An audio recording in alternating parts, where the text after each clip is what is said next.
Hello everyone, welcome to Skills Build Training YouTube channel.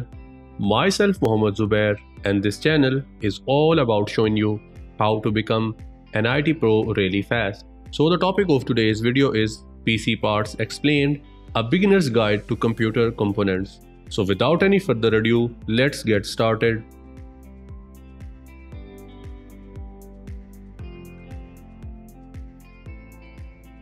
There was a time when people used to just go to market and buy the PC or computer which matches their requirements or somehow was near to their requirements. But as the time went by, more and more tools and technologies started to emerge. At the same time, the need and requirements of the people in terms of the PC requirements also got changed. For example, people who are into gaming have their own requirements related to the PC. And people who are into 3D modeling, they have their own needs. And same goes for other users of the PCs. So, majority of the people started to build their custom PCs as per their requirements. Building your own PC is a very refreshing for many people. And for some, it is very hectic practice, as the choice of the components of the PC is not an easy thing. So in this video, I'll try to help you by explaining each and every part which is needed to build a PC. There are several parts which are necessary to build a good one. I will explain them one by one. The first one is graphic card. If you are a gamer or if you are into 3D modeling, this component is very important for your PC. Having a graphic card ensures that your games do not lag and you can do 3D modeling easily. Graphic cards make sure and determines that what your system will be able to render and present to you. You can easily get away by using the built-in cards for the simple tasks. But for the special task, as I have mentioned earlier, those will require you to have specialized graphic cards into your system. Let's say you want to build a PC for gaming, and for that NVIDIA GeForce GTX 1606 Ti will be enough for you, as it will allow you to play the games at 1080 pixels and it will easily hit the 60 frames per second, and this card will be enough for you and will last for at least 2 years. And in case if you want to go all out and want a system for 4K gaming and some 3D modeling, then you might need to choose NVIDIA GeForce RTX 2080 or RTX 2080 Ti. And in case if you want to go with AMD Radeon 7, it will be enough for you. So that was all about graphic cards and why they are used in a system. Now let's talk about the next component for your PC, and that is CPU. Some people also call it as processor. If you can select the CPU for your system, the choice of motherboard will be easier for you. Now let's talk about what CPU or processor is and how it works. CPU, which is also known as the central processing unit, is the hardware part of your computer, and it is responsible for carrying the instruction of the computer program. All the instructions from your program has to go through the CPU. Any function you perform on the system comes after going through the CPU. Let's say you press any keyboard button and it appears on the screen. CPU is the one making it possible to show it to you on the screen. CPU is also known as the brain of the computer.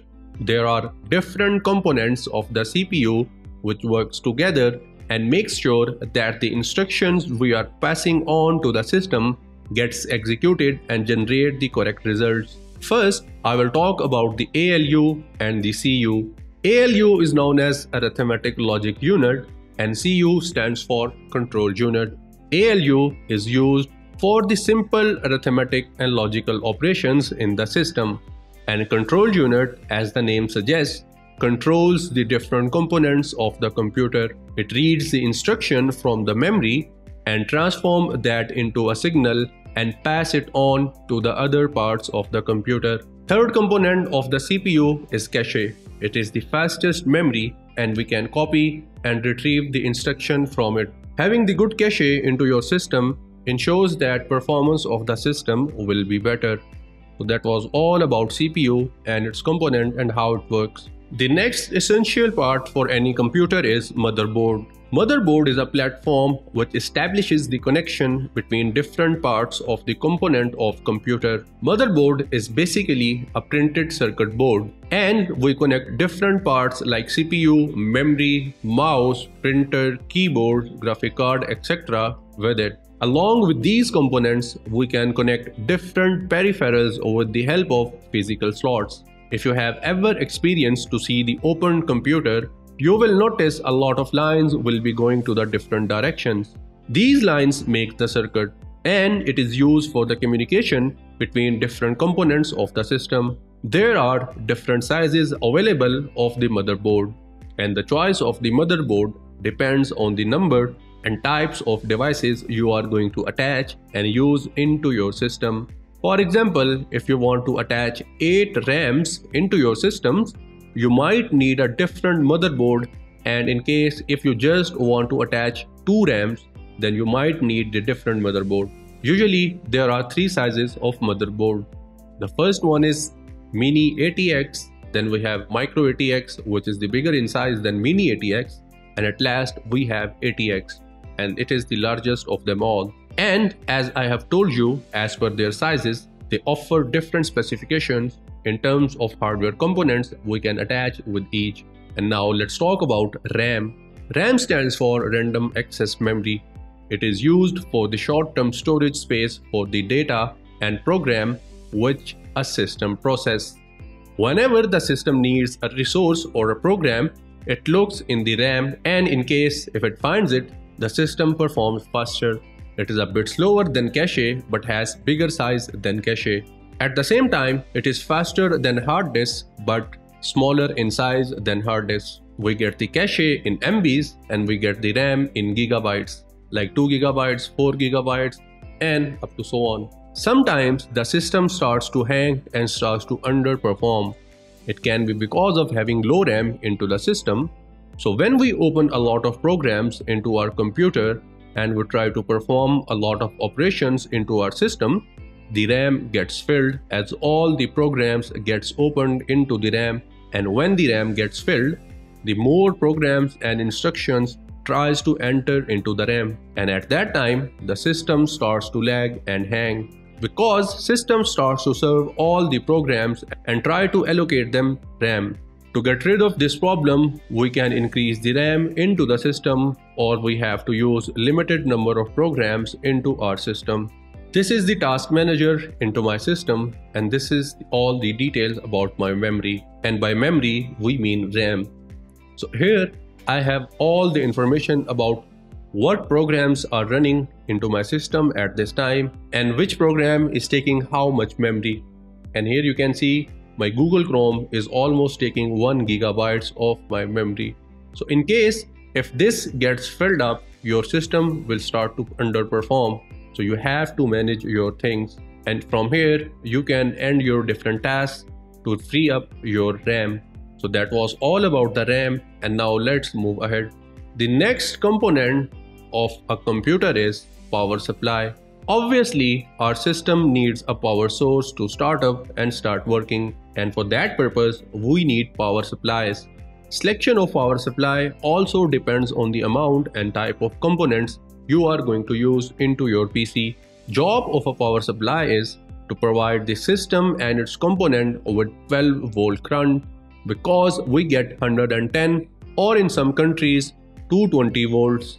And power supply have to shift it to 12 volts because all of your system components work on 12, 5 and some work on 3 volts. There are two types of power supplies in general, the cheap one and the good one or the expensive one. We can differentiate the power supplies on the basis of two things, which are nice to have and must have. In must have, we can talk about the good quality capacitors and high performance components for delivery of power. Now the question comes into mind that how to check or make sure if a power supply we are going to use is an efficient one. Well, there is something called ratings. So power supply with 80+ rating is considered a good power supply, but this was considered good back in the days. Now 80+ is considered as terrible. because now we have colors with 80 plus as well. Like now we have efficiency level certificates, and in that we have different colors like 80 plus white, 80 plus bronze, silver, gold, platinum, and the last and the most efficient one is titanium. So you can choose as per your need. Now question comes that which power supply or how much power your system needs. Well, there are different tools available online from where you can calculate that how much power your system might need. I'll show you one of them. So this is one of the tool which I was talking about, and here it says power supply calculator. Here you can select different components which you are going to use into your PC or into your system, and at the end it will tell you that how much watts your system might need. So let's say I'm going with HPE server options, and then I have to select the series, and after that I'll go with motherboard. I'm just selecting the random things. I'm not going with any specification because I just want to show you that how this calculator works. I'll select two of them. Then for random access memory, which is RAM, I'll go with 4. Then for my SSD, I'll go with 100 gigabytes to 256 gigabytes, and I want to have one of them. Then I have hard disk drive. I'll go with 7200 RPM, and then for optical drive, I'll go with CD read write. Now here you can see it says 313 watts, mean these are the watts which my system might need. So I have to choose the power supply according to these numbers. So this is how you can get an idea about how much power your system might need in the future. And now let's move ahead. The last thing which is really important in any PC is hard drive. Whenever we plan to buy a system, or even when we plan to build a customized system, hard drive space is very important thing which everyone considers. Hard drive space gets used for the operating system installation, backup data, storing the files and programs, and for many other reasons. And if you are a gamer or some professional who work on the 3D designing and modeling, you will need some storage space to store your games and your work. So for these purpose, hard drives or storage devices comes into play. Basically, there are two types of hard drive spaces available out there, and it is recommended to keep at least 15% of the space as free to avoid any potential issues in the future. So the two types of hard drives are HDD and SSDs. HDD is less expensive than SSD, but the performance of SSD is much better than the HDD. In HDD, we store the data on the spinning disk, and an arm with a head is used for the data read and write operations. SSD has no physical parts in it, and everything works in an electrical circuit, and that is why it is much faster than the HDD. So some people install both type of hard drive spaces in their system. They use SSD for the operating system and other different programs installation, and they use HDD for the data storage and backup files. So this is how HDD and SSD works and why you need to have storage devices. They come in different storage spaces. There are different ranges available. It starts from like 256 gigabytes and you can go on to terabytes. So it all depends on your requirements and needs, that how much space you will install into your system. So that was all about the hard drives, and with that we got to the end of today's video. So I hope now you have better understanding about each component and why they get used into any system. If that is the case, please leave a like and subscribe to our channel and press the bell icon along with it. If you have something to ask, please leave a comment below.